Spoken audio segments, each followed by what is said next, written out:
ಶಕ್ತಿ ಇರಬೇಕಾದ್ರೆ ನೀವು ಯೇಸುವಿನ ಹಾಗೆ ಮಹಿಮೆಯಾದ ದೇಹದಲ್ಲಿ ಬದಲಾಗಬೇಕು.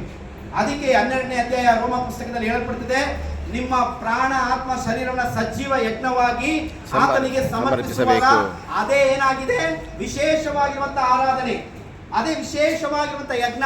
ಹಾಗಾದ್ರೆ ಪ್ರಿಯ ದೇವ ಜನರೇ, ನಿಮ್ಮ ನಾಲಿಗೆ ರೂಪಾಂತರಿಸಲ್ಪಡಬೇಕು, ನಿಮ್ಮ ಹೃದಯ ರೂಪಾಂತರಿಸಲ್ಪಡಬೇಕು, ನಿಮ್ಮ ಮನಸ್ಸು ರೂಪಾಂತರಿಸಲ್ಪಡಬೇಕು, ನಿಮ್ಮ ಹಾರ್ಟ್ ರೂಪಾಂತರಿಸಲ್ಪಡಬೇಕು, ನಿಮ್ಮ ಸ್ವಭಾವಗಳು ರೂಪಾಂತರಿಸಲ್ಪಡಬೇಕು ಅಲ್ವಾ?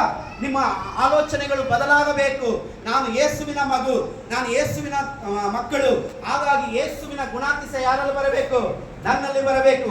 ಯೇಸುವಿನ ಪುನರುತ್ಥಾನದ ಶಕ್ತಿ, ಪುನರುತ್ಥಾನದ ಮಹಿಮೆ ನನ್ನಲ್ಲಿ ಬರಬೇಕು. ಯೇಸುವಿನ ಗುಣಾತಿಶಯಗಳು ನನ್ನಲ್ಲಿ ಬರಬೇಕು. ಯೇಸುವಿನ ಸ್ವಭಾವ ನನ್ನಲ್ಲಿ ಬರಬೇಕು. ಯೇಸುವಲ್ಲಿ ಬದಲಾವಣೆ ಉಂಟಾಯಿತು. ಆ ಅದ್ಭುತವಾಗಿರುವಂತಹ ಬದಲಾವಣೆ ನಮ್ಮಲ್ಲಿ ಕಾಣಬೇಕು. ನಾವು ಕಪ್ಪಾಗಿದ್ರೆ ಬೆಳ್ಳಗಾಗ್ಬಿಡ್ಬೇಕಾ? ಹಾಗಲ್ಲ. ನಾವು ಹಳೆ ಬಟ್ಟೆ ಹಾಕೊಂಡಿದ್ರೆ ಹೊಸ ಬಟ್ಟೆ ಹಾಕೊಂಡ್ಬರ್ಬೇಕಾ? ಹಾಗಲ್ಲ. ಪ್ರಿಯ ದೇವ ಜನರೇ, ಅದಲ್ಲ ಬದಲಾವಣೆ. ನಮ್ಮ ಹೃದಯ ಆಳದೊಳಗಿಂದ, ಪೂರ್ಣ ಹೃದಯದಿಂದ, ಪೂರ್ಣ ಆತ್ಮದಿಂದ, ಪೂರ್ಣ ಶಕ್ತಿಯಿಂದ ನಮ್ಮ ಮನಸ್ಸನ್ನು ಬದಲಾಯಿಸಿಕೊಳ್ಳಿ. ಹಲ್ಲೆಲೂಯಾ. ಆತನನ್ನು ಆರಾಧಿಸುವಾಗ ಘನ, ಗೌರವ, ಮಹಿಮೆಯಿಂದ ದೇವರನ್ನು ಆರಾಧಿಸಬೇಕು. ಯೇಸುವಿನ ಪಾದಕ್ಕೆ ಬರುವಾಗ ಖುಷಿಯಿಂದ, ಸಂತೋಷದಿಂದ ಬರಬೇಕು. ದಾವೀದನು ಏನ್ ಹೇಳ್ತಾನೆ? ಬನ್ನಿ ನಾವೆಲ್ಲರೂ ದೇವರ ಆಲಯಕ್ಕೆ ಹೋಗೋಣ. ಏನ್ ಮಾಡೋಣ? ದೇವರನ್ನ ಕೊಂಡಾಡೋಣ, ದೇವರನ್ನ ಘನಪಡಿಸೋಣ. ಬೆಳಗಿನ ಎದ್ದಾಗ ರೆಡಿ ಆದ್ಯಾ? ನೀನು ರೆಡಿ ಆದ್ಯಾ? ಮಕ್ಕಳಿಗೆ ಸ್ನಾನ ಮಾಡಿಸ್ತೀಯಾ?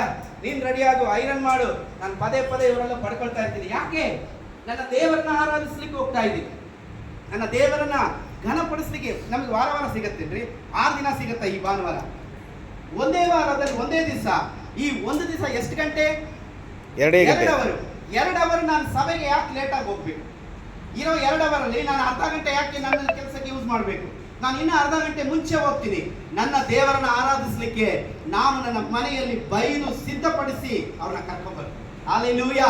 ಇದು ಬದಲಾವಣೆ, ಇದು ಬದಲಾವಣೆ. ಪುನರುತ್ಥಾನದ ಶಕ್ತಿ ನಮ್ಮಲ್ಲಿ ಬದಲಾವಣೆ ಉಂಟಾಗಬೇಕು, ನಮ್ಮಲ್ಲಿ ಮಾರ್ಪಾಟು ಉಂಟಾಗಬೇಕು, ನಾವು ರೂಪಾಂತರಿಸಲ್ಪಡಬೇಕು. ಪ್ರಿಯ ದೇವ ಜನರೇ, ಒಂದು ವಾಕ್ಯವನ್ನ ಓದಿಕೊಳ್ಳೋಣ.